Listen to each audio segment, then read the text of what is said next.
All right, big changes recently. This is actually the third time I'm trying to make this video. I'm currently in a hotel. It's difficult with the bandwidth, so I warn you, this may not be my best quality video, but I will do my best not to keep. I just want to put something out discussing the changes and take a look at the deck and so forth. So um, first of all, if you've never heard of a deck called Turbo Xerox, you should go check that out. Look it up in Google, see if you can get some magic history. But basically, a long time ago, somebody figured out a rule of thumb that seems to work pretty well, which is that for every 3 cantrips, so brainstorm, ponder, preordain, like the 3 that were just banned. For every 3 of those you put in your deck, you can reduce the number of lands in your deck by 1. So conversely, having removed those 3 cards from this deck, I am now up to 33 lands. I increased my lands by 1. I went ahead and went up to 2 islands and 2 snow islands. Just split the difference. I'm running 4 basics. Makes land tax a little better, makes Vedalken Shackles a little better, and continues to follow the Turbo Xerox rule, which I found to be pretty reasonable over the years.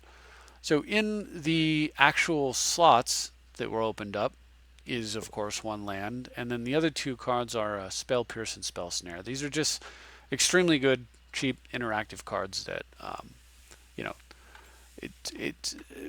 since I have less early game with the 3 cards that were taken out, as far as helping myself, I would rather, then in that case, I will go with better early game for disrupting my opponent.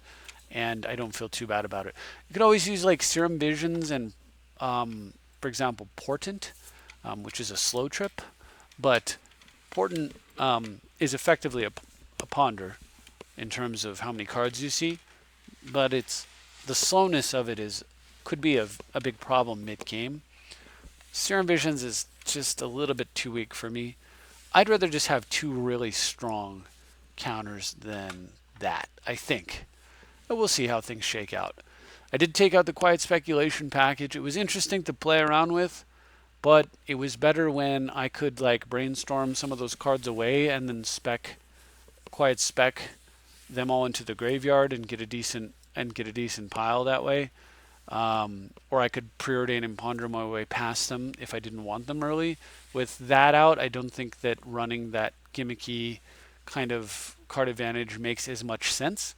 So instead, now I will backtrack a little bit on that and say that if I were 5 colors, I would run them, but that's because I would also be running Ancient Grudge and Ray of Revelation so that I could use Quiet Speculation as a combination card drawing spell and disenchant. But at 4 colors, I cannot use either of those cards effectively, so or at all.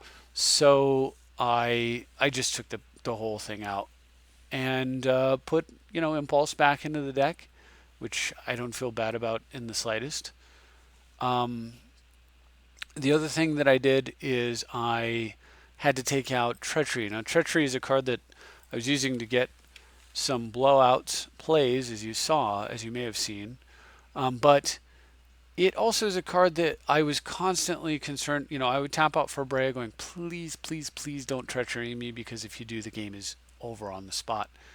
And occasionally it would happen, and felt so bad. So I am just kind of glad it's gone, mainly for those terrible times, those terrible plays. But I did need a replacement for Treachery in the form of a card that is a permanent that deals with creatures, that also generates card advantage. And that's easy. I went ahead and just put in cards we had used in the past previously anyway. I went and put Palace Jailer and the Abyss back in. That's 2 different ways, which partly is a reflection of my suspicion that Baral is going to rise to prominence under the new rules, and partly to kind of make up for the loss of Treachery. It does both at the same time. So I believe Baral is going to rise to prominence because Vile Smasher was its natural predator, and Vile Smasher is now banned. I also believe it could potentially be a problem because, unlike other blue decks, Baral has built-in easy fixing. So losing Brainstorm, Ponder, and Preordain is absolutely nothing to that deck. those cards are may not. You could have built the deck without putting them in the deck in the first place, and just let Baral do all the work. And that probably would have been more correct than actually playing those cards, because what are you going to do? One counter's as good as another, and you're just going to like tap out so that your opponent can resolve something? I don't think so. You just run 3 more cheap counters, right? So that you can then throw away and exchange with Baral later. I hate the fact that they didn't ban the doggone Baral, because, quite frankly, a commander that generates that much mana and cards all together at 2, at the investment of 2, is gross. And the fact that they've actually made it stronger, because by virtue of the fact that opposing blue decks who are not Baral now struggle harder to have consistency, that just doesn't make any sense to me, but I guess I don't make those calls. The other thing I'd like to quickly mention as far as the bans go before we move into the gameplay is that the problem with Vial Smasher is, of course, the fact that choosing a random opponent when you only have one is always the same guy, but or gal. But ultimately, the problem is the partner mechanic itself. So the problem with the partner mechanic is, for all intents and purposes, the partner player starts with 9 cards. They get 7 cards plus 2. The other person gets 7 plus 1. So right off the bat, the commander, the person playing partners, effectively is up a card for the whole game. So that's totally unfair. The fix for that would be if the partner player drew 7 cards but shuffled 1 into their library before the game started, to make it fair. Secondly, the other problem with partners is that where if I play a card from the command zone 3 times, I have to pay a cumulative tax of 0, 2, and 4, which means all told I have to pay 6 total tax on the 3 card due to having played a card from the command zone 3 times. Well, the partner mechanic allows you to pay 0, 0, and 2. So where I've paid 6 in tax, they've only paid 2. It's completely, utterly unfair. And it's really simple to fix. The fix to that is, if you're playing partners, regardless of whether or not you're playing partners, the tax should not be applied to the commander. The tax should be applied to the player. And then whenever a player plays anything from the command zone, they get a tax of +2 on the next thing that they play from the command zone. This would also open the door for them to play to put other command zone type cards, like to print them. They could print, command zone equipment and stuff like that. Provided they adjusted the tax accordingly and the initial hand size accordingly, they could do whatever the heck they wanted in the command zone, and it would all be fair. But as it stands now, despite having banned the worst of the partnered creatures, they haven't fixed the mechanic itself, which is inherently unfair. Paying 2 tax for you, where I have to pay a total of 6, it's like I don't even understand the logic there. It makes no sense at all. So anyway, let's move into some games though. I tried to make this video previously and it bugged out on me when I tried to do it from the well, let's go to date and time today. I tried to do it from the tournament window and it just didn't work, so we'll go from here. And as you can see, I got a nice 5-0 here. Previous to that, I did not. I had a second place finish, and prior to that, which it runs back into yesterday, I had a worse finish. So right after the ban, I tried playing. My finish wasn't that good. I tweaked the deck. My finish got better. I tweaked it again. I got second. I tweaked it again. I got first. So hopefully it's as a result of the changes and the adaptations, and not as a result of just banging my head on the wall till I get a first. But if it is, hey, I'll let you be the judge, and regardless, it'll shake out soon enough and we'll make adjustments as necessary. So I have to mulligan, and I'm playing against Oceano running the Gitrog monster, and I am going first, and I have a pretty decent hand here. But my opponent gets first turn Vampiric main phase, which is odd, but okay. For, I presume, that Ancient Tomb that just came down. On my turn, I fetch a excuse me, a Badlands and play Breya. He's got a map out also, so he maps for Urborg at the end of my turn. Plays Exploration, but misses a land drop, and then plays Collective Brutality on a bird, and also goes after my hand, takes a Spell Pierce out of my hand. On my turn, I play Grim Monolith into Sword on Breya, smash, untap 3 lands, take a card out of his hand, which is actually Hymn to Torok, of all things to discard, and I go ahead and Demonic Tutor for a Wasteland for his Ancient Tomb. So my DT undoes his VT, and with that, my opponent scoops it up. He's definitely in a bad spot there, facing a continuous stream of discarding. And given the fact that Sword of Feast and Famine against the Gitrog monster is pro all of your opponent's colored spells. Alright, so round 2 I'm playing Sir Tompe, who's playing Tymna and Crom rather than Vile Smasher Crom, of course, because he cannot. And I am playing a first turn Weathered Wayfarer off a plateau. If this dies, I lose. Luckily it doesn't. So he plays a turn 2 Luteral Core, and I fetch a Polluted Delta. I was thinking about using the Delta to get to play Imperial Seal, but I decided instead I'm going to use it to fetch a Tundra, and I can then Swords his Tymna before he hits me with Looter and draws a card. So on my turn, I go ahead and fetch a Ancient Tomb and play As Foretold. So he hits me with Looter again. His commanders are 5. He's got 5 cards in hand, and he plays Dismember. Okay, so no more free lands, but it's done a pretty good amount of work for me. I drew Talisman of Progress here. So I go for a Thran Dynamo, and my opponent has, hoping he would do exactly what happens here. He miscalculates, and I Spell Pierce it off of As Foretold. Thran Dynamo hits. I can then play Crucible using it and use a fetch land. And something's not right here. I think we may be bugging out. Let's see. No, this all happened. Okay, so my opponent plays Smuggler's Copter, Mausoleum. I go ahead and tick up As Foretold, play a land from the graveyard, play Talisman for free, cast the Abyss. My opponent attempts to counter. I fetch a Volcanic in response and Stoic Rebuttal his counter so that the Abyss sticks. I actually have enough mana to cast Palace Jailer as well, but I opt not to because I do not want my opponent to become the Monarch the turn after I play Palace Jailer. So he goes and activates Smuggler's Copter with the creature's going to die and hits me. I'm down to 13. Oh, sorry about that. So as good as the Abyss is, I've taken a ton of damage, and my opponent can now play his 5-drop commanders. Well, he doesn't play anything, so that smells of a counter, but I'm going to go ahead and play Breya anyway. Turns out he's got Venser, which is a little bit worse in some ways because it's going to do a lot of damage here.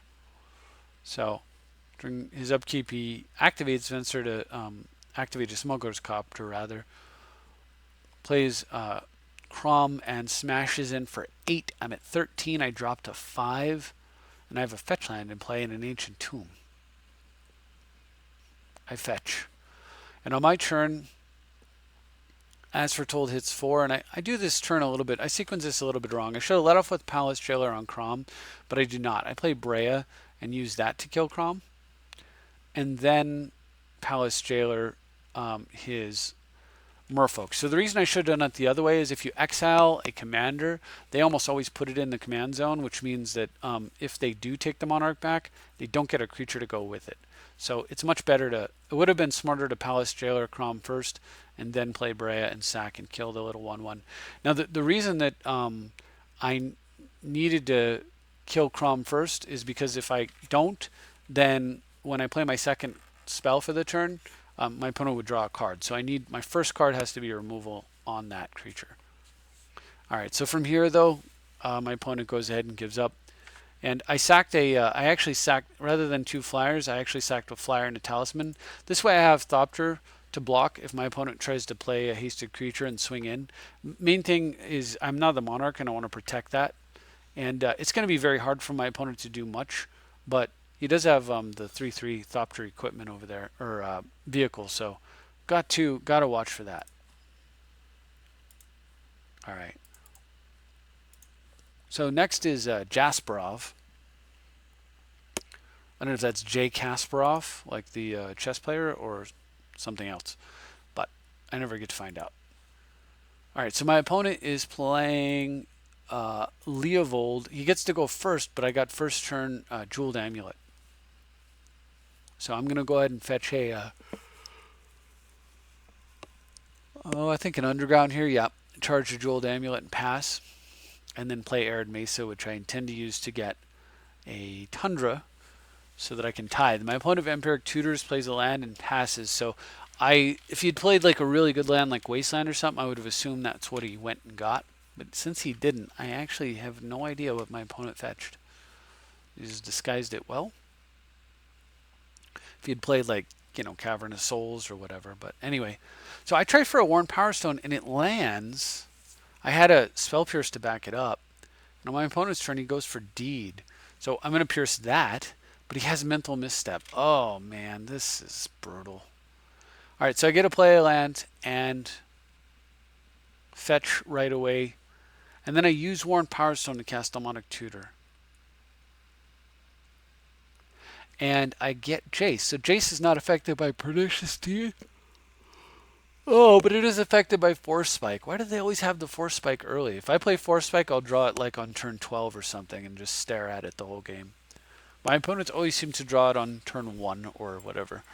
So anyway, so it goes. My opponent's got a Dust Bowl in play now. And I am trying not to walk into Pernicious Deed. He's down to only 2 cards in hand. He goes for Nissa. I definitely want to Cryptic that. I don't want Nissa on the board. It's a bummer because now I only have Mana Leak against as much mana as he's got. So if I don't find a way to control his mana, that Leak's probably totally dead. And then I draw limited resources. So that'll do. I lose 2 lands. My opponent loses 3. And he's stuck on not being able to play anymore. So if he plays something like a Garruk or whatever, I can at least Mana Leak it now. So he goes for Sylvan Library, and I can't Mana Leak that. Oh, Sylvan. Such a dumb, degenerate card. It's so unfair for somebody to be able to spend 2 mana and draw 7 cards. Anyway, even if it is only an Ancestral Recall on turn 1 and then slightly better than Ancestral on turn 2 and 3. Anyway, so with Sylvan on the board, the only thing I can do is try to pressure my opponent's life total, and luckily I am able to get some damage in before he blows the deed. The other thing is by doing this, he deeded for 4 there, which means so limited resources is gone, so I can play my pickup land. My opponent just plays Tech Edge and kills it. But it also cleared his Sylvan Library off. Before he got the full measure of cards from it, he would have had 2 additional cards coming at least, or 3 if he really wanted to live dangerously. So that next Ancestral for him is gone at least. And my follow-up play is really good. I get Jace going. I get Tezzeret going and fetch a Winter Orb into a Mox Opal. And on the next turn, I cast a Gilded Lotus that sticks. Vindicate his green-blue source, and my opponent has Abrupt Decay. So Winter Orb is gone, but I've actually really pinched my opponent's mana hard. So I go ahead and use Tezzeret here, fetch Expedition map, and then I actually think we're going to bug out because I then map and Wasteland him. But my opponent has Life from the Loam running, which is the other thing you might not have seen because it kind of flew by a little bit. So I Wasteland him here only not because it's going to permanently stop his mana, but because it slows him down on tempo. And anyway, I'm going to have to walk you through how this game finished up. But basically what happens is my opponent can't afford to really do Loam stuff because he's so far behind and he has to keep dealing with Breya. Because I play Breya Sword here and it all happens due to that Sunken Ruins actually having been wastelanded, which you didn't get to see. But what ends up happening is I play Breya, my opponent addresses it with either a counter removal. I play Breya, and I then use Tezzeret to untap, kill the Lotus, Mox Opal, and have enough mana with all the lands and stuff that are in play that produce at least 2 mana to recast Breya easily do it. And then my opponent on their turn, they kill my board. They sweep the creatures in play. So on my turn, I cast Breya again, and at this point, it was either the third or fourth time I cast it, and finally my opponent's looking over, and I have like 6 mana left over after casting Breya for like 12, and he finally gives up. I mean, with Azorius Chancery, I was able to pick up City of Traders and then replay it, so I have 1, 2, 3, 4, 5, 6, 7, 8, 9, 10, 11, 12, 13, 14, 15, 16, 17, plus 4. I have 21 mana, so yeah, so it was like Breya cost 12 or 14 or 16, and some point my opponent just realized that they are not going to stop it, and they basically have been doing nothing but try to stop it the whole time. And at that point, my opponent scoops. Had he not, of course, I would have immediately equipped Breya with the sword and started smashing face that way. My opponent's only at 13 anyway. So even though it bugged out, you get the gist of it. Now, this is the game that actually glitched so hard in the last replay, I had to completely scrub the video and start over. So hopefully it does not do that, especially given that this is the Breya mirror match. So I get first turn map. My opponent gets first turn skull clamp. That's a lot scarier than map. I go ahead and play a second land and pass. He plays a talisman. So at the end of his turn, I go ahead and fetch, I believe. Yep. I go Cavern of Souls. And on my turn, play Duretti, plus it up, and pass. I'm sure that my opponent who has the skull clamp will love a Duretti. Here, my opponent has actually got tons of mana, but I go ahead and kill his skull clamp, even though I would like to kill his only blue source showing over there, because that's only temporary till he finds another blue source if I were to do that. But skull clamp, that could have drawn him 4 cards right here, and I did not want that. So he plays his commander and kills my commander. My turn, I play City of Traders, which gives me enough mana to actually recast Breya a second time because I have 6 mana.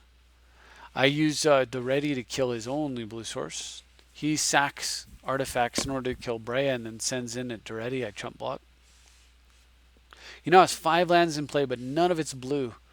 On my turn, I use Duretti to clear out his commander, cast Dark Confidant, and pass. On his turn, he goes for a Liliana of the Veil, I believe. And that's going to become Liliana of the Delve counterspelled. So on my turn, I find Force of Will Wasteland. I enforce my will with some Wasteland action. Chump block my opponent's Manland. And I'm pretty much all set for limited resources, so I go ahead and play that, sacking Cavern of Souls because my opponent is now locked out of playing a land that produces blue for the rest of the game unless he can deal with limited resources.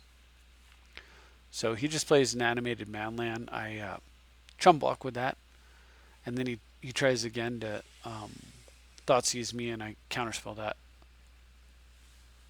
So we're playing a little game here where we just neither of us can play lands, but I'm just accumulating cards. I go ahead and Factor Fiction because I have Force of Will with Remand in my hand at this point in the game. It's still early in my embargo of his mana. And with that, my opponent kind of sees their handwriting on the wall and scoops it up. I would have very much liked, excuse me here, if my opponent were to have split this Factor Fiction up the traditional way, which is the 2 counters in one pile and all the mana and mana finding cards in the other pile. I actually would have possibly taken the three pile if it were Gilded Lotus, Scrub, and Weatherway Fair. I certainly would have thought about it just because Gilded Lotus is that strong. Anyway, I did not have to because here my opponent just gives up on the split, which was pretty cool. Alright, so lastly, I've got this game against that was 2HNMR. Philly the Kid. So I managed to beat the mirror, which is absolutely not easy. Or at least the commander mirror. And against Philly, I've got an excellent hand. I mean, first turn Jeweled Amulet is always a good thing. But Amulet into something like that, As Foretold on turn 2, that seems particularly strong. Alright, so my opponent's turn, he tries for a Timna, and I daze it. Draw a Legacy's Allure. He's got a Boseiju out, but Boseiju only protects against instant sorceries, so I'm still safe. By the way, my opponent's commanders Timna and Bruise Tarl, so I don't have to worry about blue spells, but it does indicate he's probably going to have a lot of removal. Here he does have removal. And he takes out As Foretold over Legacy's Allure. Very interesting choice there. It's probably correct, and yet it can't feel right if you're him. All right, well, mostly ignore his commander, just play mine, and let Legacy's Allure tick up. On my opponent's turn, he plays by force and kills a bunch of my cards, leaving me only Jeweled Amulet is the only artifact I've got. On my turn, I just say shrug my shoulders and play Winter Orb, steal his commander with Legacy's Allure as it finally hits 3, and I'm sitting on what effectively amounts to a hard counterspell due to logic not working so well and this time of night. My opponent's turn, he kind of like struggles a bit with some, I don't know, the rest, Thoughtseize, Fatal Push stuff, but none of it's really like getting anywhere as far as the Winter Orb goes. I just replay Breya. He sinkholes a tapped land. It was the pickup land, so it generates 2 mana per turn, but still, again, that can't feel too great under a Winter Orb. Alright, this turn post-combat, I play Crucible and then play Azorius Chancery. And I'm about to pick up a land when my opponent finally says he's had enough. He's given up.